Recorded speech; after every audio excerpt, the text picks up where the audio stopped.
Hey YouTube, this is Print Practical. Today, this is the third episode of the Ender 3 Pro build series, where we're just going to be doing some simple bolt-on mods to the Ender 3 Pro. So if you've ever leveled a stock Ender 3 bed, you know that the springs are garbage. So I have a set of stiffer yellow springs, which are just one of the best mods you could do right off the start. It really helps with leveling the bed, and it keeps the bed level for a lot longer. Along with that, the kit came with aluminum knobs for the bed to replace these plastic ones. I think if anything, it just adds weight to the Y-axis gantry. I don't know if I'm going to put these on. Maybe I will for the video, but then I'll probably take them off and put the plastic ones back on. To me, it just seems a little unnecessary, but I have them. So we have an aluminum extruder kit, which is supposed to replace the plastic parts on the printer that comes stock. I don't know if that gains you any benefit except for looking cool because they're red. Either way, came with a kit, I'm going to put them on. Having a Capricorn Bowden tube is very important if you're going to print anything other than PLA. Anytime you need to print a material that uses a higher temperature than PLA typically does, which is like max 220C, so anything above that, you start to see that the stock Bowden tube will start melting and causing clogging issues. So this is definitely a great mod to have, super cheap. And lastly, I have a Creality glass build plate. I have it on both of these printers. I love the build plate. Anytime I use a printer that just uses straight glass, it never sticks the same way as it sticks to these like textured glass build plates. So this is an awesome mod to have. Okay, so first we're gonna start with the bed. Currently it's got the magnetic bed on it. I've heard good reviews on that, but I've also just had tons of experience with this glass, and it's fantastic.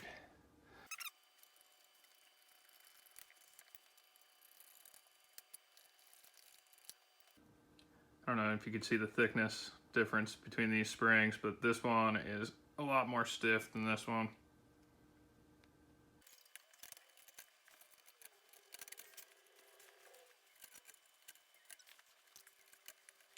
I'm gonna use the plastic ones again, just because I'd rather it be light.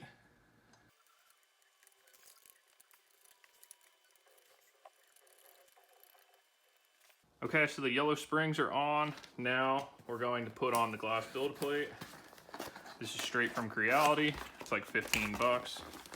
And to me, it's worth every penny because I really like this textured glass they have. It sticks on to, at least for PLA, it sticks onto the prints super strong. And then when it cools down, the print just slides right off. So I'm going to put it right over the magnetic base. From what I read online, it doesn't matter that the magnetic base is still there. You can just put this on top, and as long as you're not doing ridiculously high temperatures on your bed, it should be fine.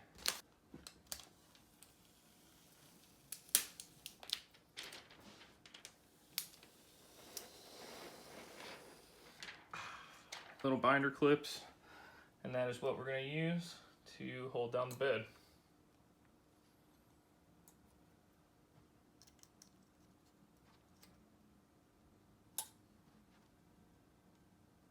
Bed is secured.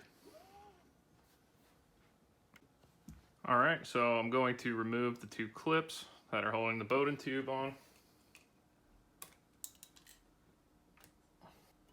Push in the Bowden tube, and then pull out, and then pull out. And then we're just gonna snip these two zip ties real quick. All right, so they give you a ton of extra Bowden tube. So I would take your old one, line them up at the end, then you know where to make your cut.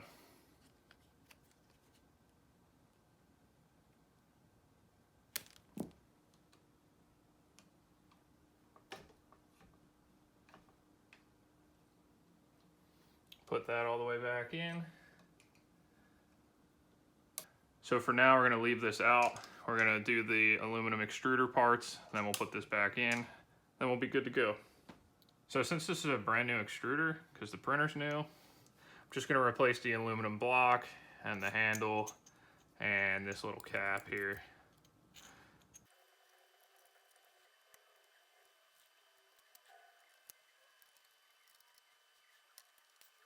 So be careful, this is the only thing holding the motor in, which I just learned.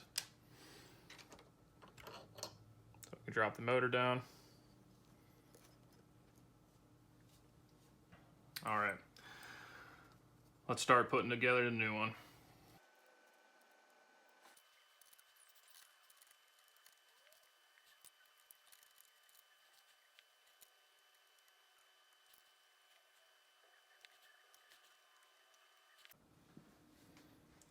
Okay, so one difference between the aluminum handle and the plastic handle is that the plastic handle has this little plastic nub here, and the aluminum handle, they have you put a screw here to hold the spring. I don't know how much I like that.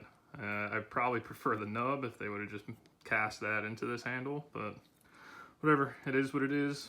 Gonna put it together.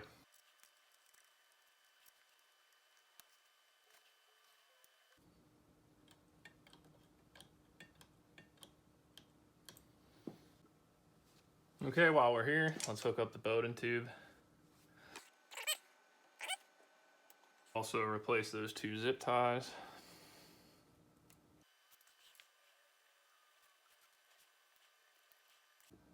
All right, let's tighten these screws down a decent amount.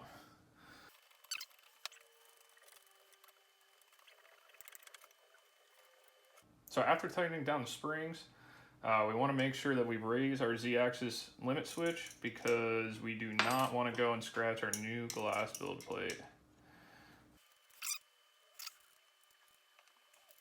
All right, so we're gonna home it and keep your finger on the power switch just in case it's going to hit the glass.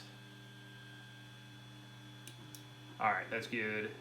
It is like 2 or 3 millimeters off the glass, which is perfect. So let's level it. So how I level manually is I home the printer, which I already did. I'm going to move the Z-axis up by 0.1 millimeters, which is about the thickness of a sheet of paper. And then I level it so that this is just so slightly being tugged on. And then we should be good to go. So let me do that now.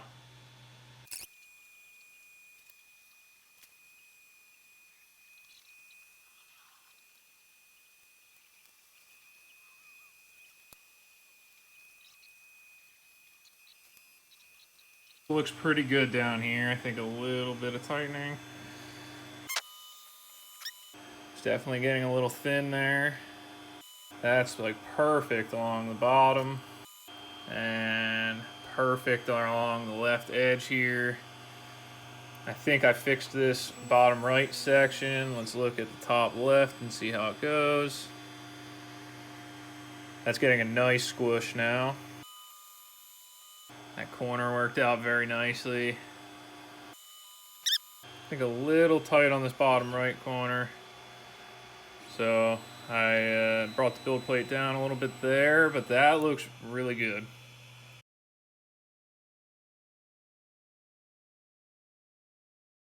Okay, so the calibration cube finished, and I let the build plate cool down, and it just picks right up. This is why a glass plate is so nice. There's no scraping or anything. The part just picks right off after the build plate cools down. So that wraps up the upgrades for this episode. We did the upgraded yellow bed springs, which makes leveling the bed a lot easier. We did the glass build plate, which is awesome for print removal and having print stick to the bed. We did the blue Bowden tube, which is made out of that other material, which is a lot more heat resistant. And we also did the aluminum extruder, which is a little stronger. That way you don't break the handle when you're feeding filament through. So that's it. Next video, we're going to be doing a BL Touch install on this, which includes compiling Marlin 2.0 from scratch, along with flashing a bootloader on this printer because it doesn't have one. So subscribe to the channel, and I'll be putting out that video shortly. Thanks.